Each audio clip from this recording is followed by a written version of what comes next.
Now available in paperback and e-readers. Isis, Bride of Dracula. Goddess Next Door and John Haynes team up to take on the dark vampire in this action-packed Isis series adventure. Get Isis, Bride of Dracula in paperback and e-readers at online booksellers today. Now available in paperback and coming to Kindle Unlimited. John Haynes, Dark Succubus. The man who rules the world is tempted by a sultry succubus in this all-new John Haynes series adventure. Get John Haynes, Dark Succubus in paperback or pre-order on Kindle Unlimited today.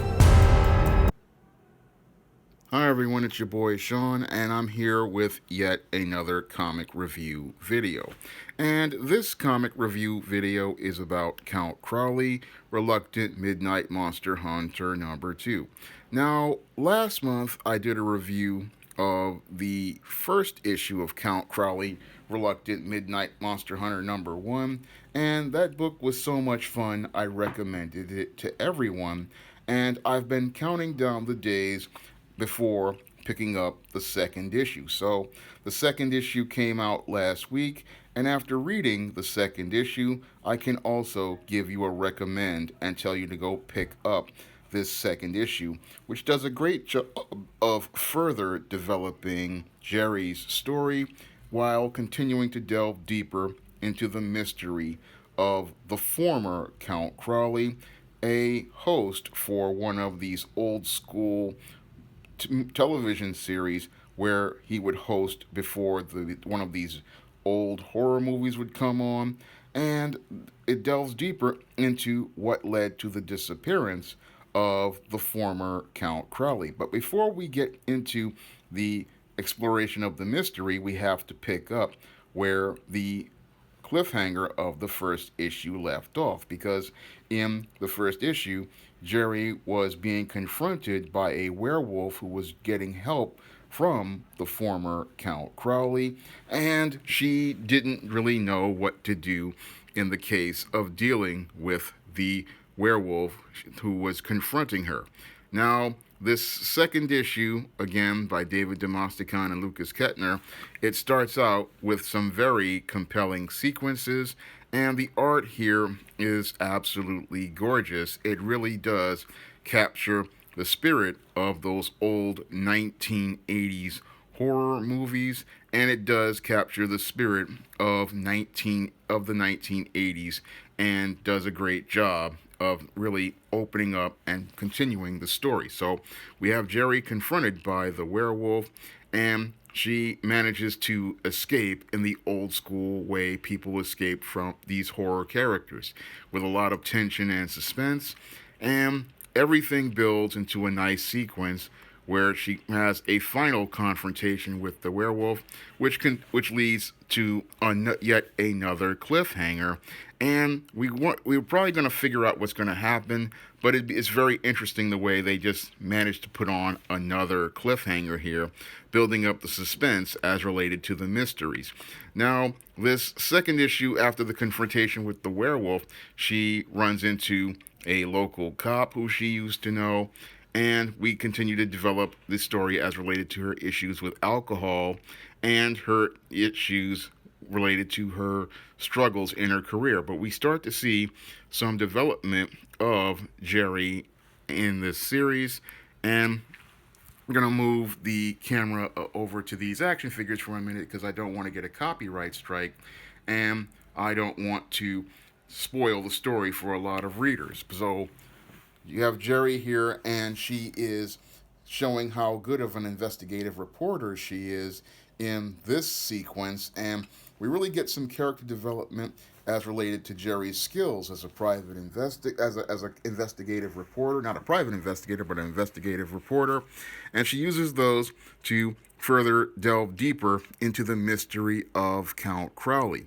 And this takes her from the local TV station back to the residence of the former Count Crowley, where she runs into a series of sequences of traps as related to keeping people out of Count Crowley's cottage. So she runs into this danger and finds a cat waiting for her, but the cat relates to the mysteries of the former Count Crowley. So this book, again, does a great job of really moving the story forward.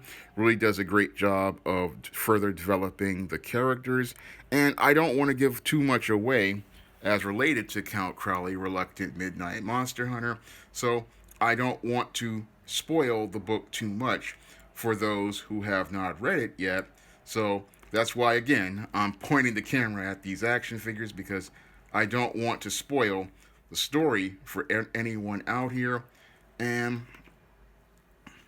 that's something I just don't want to do, because I want people to go out here and pick up this awesome book, which continues to further develop the story of Count Crowley, continues to further develop the mystery of Count Crowley.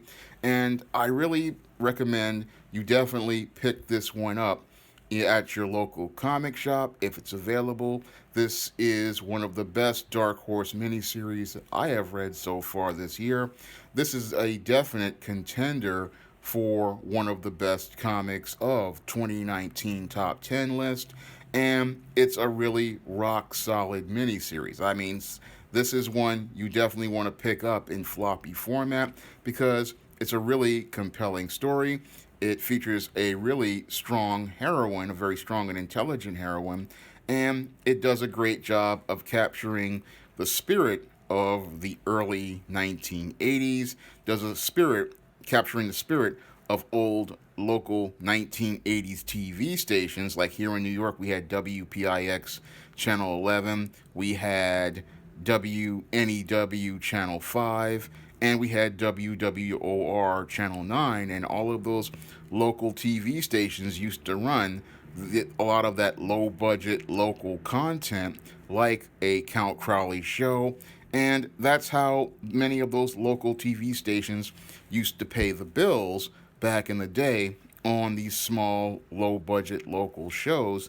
So, as a guy who grew up in the 1980s, I saw a lot of the things that I grew up with in the 1980s in this comic.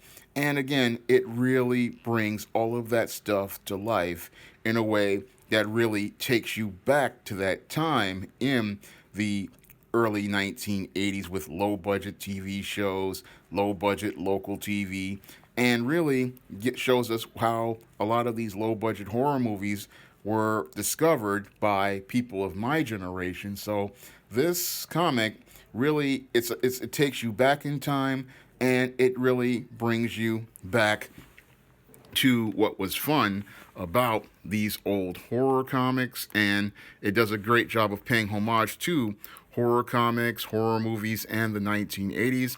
And I definitely recommend you pick up this second issue to go along with the first. And if you really enjoy horror comics, this is definitely going to be one for you. If you want to see me make more comic review videos and review more comics, you can donate to the Patreon, the PayPal, or the Cash App by clicking the links in the description box. And if you want to pick up my own stories that are related to horror, like Isis Bride of Dracula, Isis Night of the Vampires, and Isis Escape from Transylvania, you may do so by clicking the links to Amazon.com to pick up those books in paperback and ebook formats. That's all I have to say for this video. You can comment, rate, and subscribe.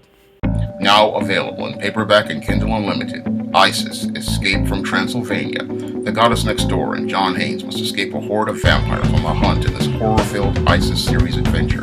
Get Isis, Escape from Transylvania in paperback and Kindle Unlimited today.